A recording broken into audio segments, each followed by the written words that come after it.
So guys, let's do a little bit of solving of the trig functions that we've talked about a couple times. And, sometimes it gets a little complicated, so let's just take a look.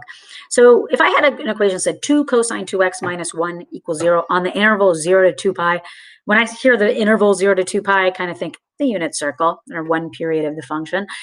We're going to add 1 to the other side. And then we're going to divide by 2. So that's just your reverse PEMDAS. And then we get maybe a little bit stuck. And we're like, cosine of 2x equals 1/2. And we're like, oh, no, I don't know what the cosine of 2x is. We do know that on the unit circle, the cosine of x equals 1/2 at pi over 3 and 5 pi over 3.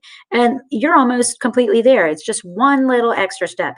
In the step above, it said the cosine of 2x is 1/2.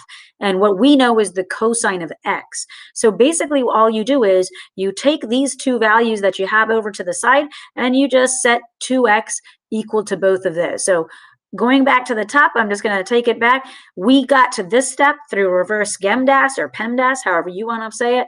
So on the unit circle, we know the cosine of x equals 1/2 at pi over 3 and 5 pi over 3. So that means the cosine of 2x is when 2x equals pi over 3 and 5 pi over 3. And so to solve for x, you just divide both those radians by 2, and you get pi over 6 and 5 pi over 6.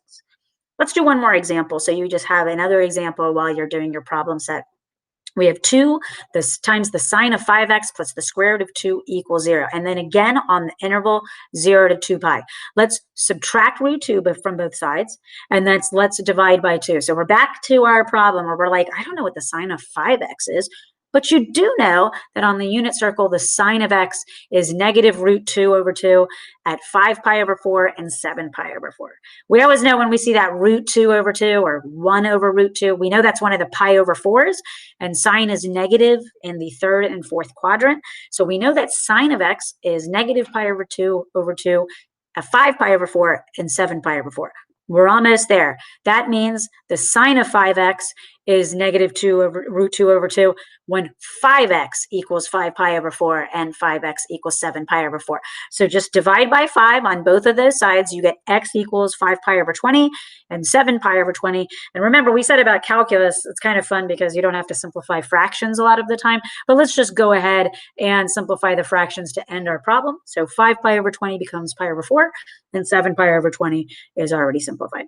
So hopefully that helps you out a little bit in solving the problem set problem that we're talking about. And good luck to you.